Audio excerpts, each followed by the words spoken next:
So ito na yung nabuo natin na alternator. Ngayon iti-test natin. Sige, start dong. Wait lang up. So dikit natin. Umilaw itong indicator light. Ito yung battery sign doon sa panel board na monitor natin.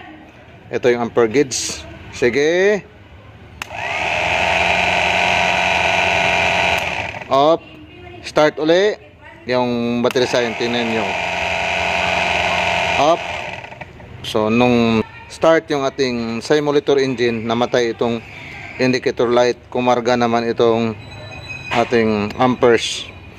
So okay, good job. Papakita natin yung alternator na ginawa. Ayan.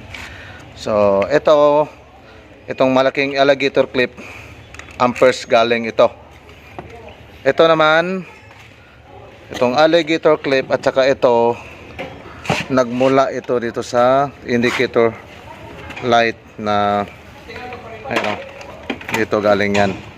So ang isang connection nito is power, ang isa naman going to indicator light. So makakaintindi nitong video natin is auto electrician or auto technician na yan. So goods, ready to pick up na itong alternator natin ngayon. Tinanggal ng ating warrior muna itong takip ng IC regulator dahil papakita natin yan, dahil napanood natin kanina kung paano kumarga.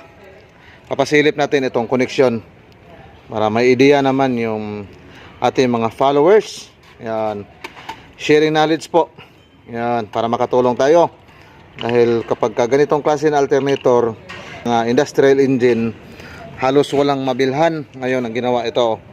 Yan, yung IC regulator kanina, ito na ang nangyari. Yan, pasilip natin. Yan, makikita natin yung paa ng mga IC. Ayan o. So ito yung nakalagay doon ay letter L. Yan. So ito naman yung kanyang B na makikita doon dahil B is R yon. Ito yung B. Ito yung field naman, connection dito sa IC at saka carbon brass. Yung E, yung earth, iga-ground. So hinanapan ng ideya ng ating warrior. Makikita natin itong ground. Ayan o. Mayroon itong ayan o, I terminal na nilagay nila. So in short, goods ang ating gawa.